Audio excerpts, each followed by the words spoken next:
Okay, Derek's question is up next. It says, I'm 30 years old and currently have $53K in student loans, averaging 5.8% interest. I've recently switched from saving 21% towards retirement to now focusing on the loans. But should I? Is 5.8% really that bad?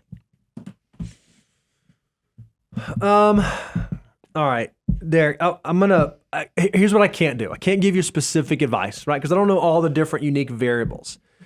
I can tell you this. $53,000 of student loan it's a bit of an anchor. Now, some people out there would say, "Are you kidding me? I'd kill to only have $53,000," right? But some of this is relative. But it's an anchor. That's a lot. Yeah. That's a lot of money. Yeah. That's a lot of money.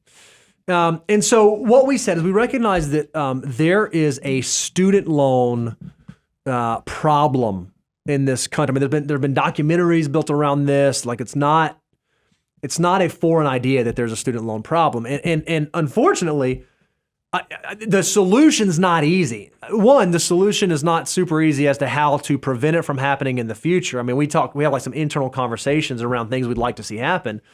But even harder as a solution is if you've already come through it, even if the system changes, but you have student loans that you're on the hook for, you still got to pay them, right? Like they still exist. They're still out there. So we said, okay, is there a way that we can think about student loans objectively, right? And okay, when does it make sense to prioritize paying them?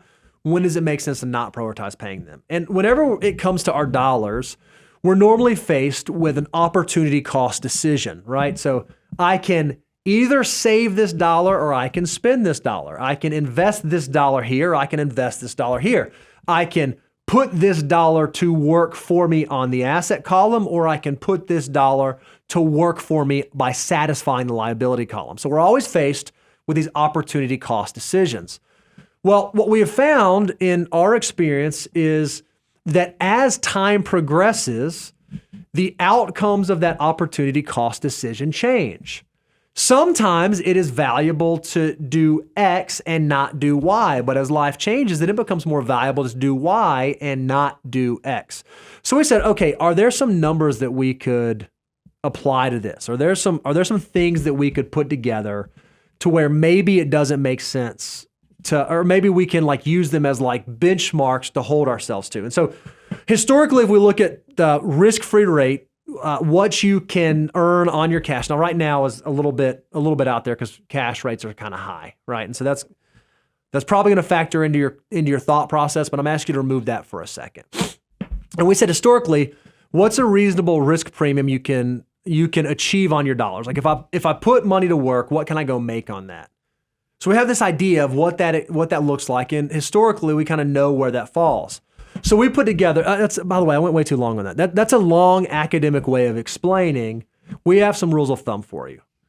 If you're in your 20s and your student loans are below 6%, you might want to prioritize not paying off the student loans. You might want to prioritize saving, because we would argue that in your 20s, you can go out there and the money you put to work can make more than 6%. That's kind of a simplified way of saying everything I spent the first 3 minutes and 32 seconds saying. But if you're in your 30s, the opportunity cost decision shifts. So if you're in your 30s, we would argue that you might want to prioritize paying off your student loans if your rates are above 5%.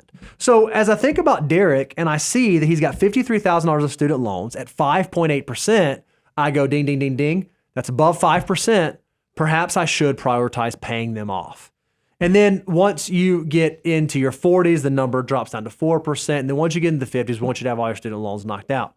So you got to remind me, did Derek say he was saving 21% towards retirement? Did he say what he dropped his savings rate to? It sounded like he's not saving. It's saving, yeah. Obviously, correct us if I'm wrong. So that's what it looked like. That's where I do think that you ought to prioritize paying off your student loans. What I don't know that I would say is that time is so valuable for a 30-year-old. I want you to go to moneyguy.com/resources, download our wealth multiplier. Can you hold the thing up, Ruby? Yes, I can. At 30 years old, I want to say the wealth multiplier is 23. Is that right? I'm going off memory here. 23 at 30 years old. Yes. So you got it for right. a 30-year-old, every dollar can turn into $23. So there are some dollars inside your army of dollar bills that are very, very valuable. So there are things that I would encourage you not to forego. Like, don't forego getting your employer match. Yeah. Make sure you're getting that free money, because that's like 100% rate of return. Now, I'm going to consider student loans. It's higher interest debt, but it's not fully high interest debt. You've got your emergency fund.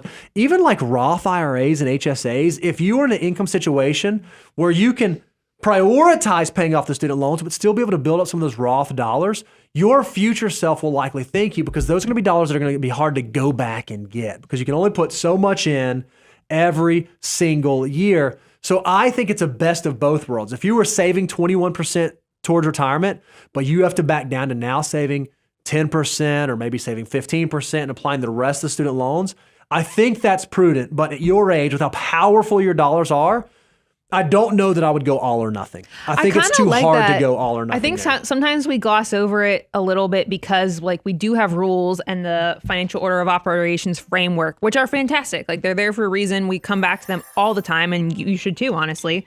But like sometimes you can kind of do part of multiple steps. That's right. If that makes sense. Yep. That's kind of what you're describing. Like if you kind of sit down and look at your income, look at your budget and expenses, like you might be able to do some Roth and prioritize the debt. Because it doesn't, and like you might not be at your full 20 to 25% investing, but like that's okay for a time, because getting rid of that debt is really important too. And it's nuanced. Remember, the financial order of operations is supposed to be guardrails, right? Like it's supposed to keep you on the path.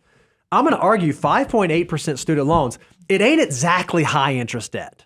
It's not the same thing as a 20%. We were watching some credit content card, and they were talking about these guys were out there and they were buying cars for $0 down, and he could get them in any car they wanted. But the interest rate's like 19-20%. Like that's high interest debt. 5.8% student loans are a bit more nuanced. That's right. Yeah. It's more nuanced. And that's why personal finance is personal. And you have to figure out in my specific situation, my specific circumstance, what's the best decision that allows me to prioritize the goals I have and achieve those goals. Man, I went 7 minutes on a 1 minute question. That's my bad. That's okay. It was honestly a very good question. Handling my inner Brian on that one. You know, someone has to. He's here in spirit.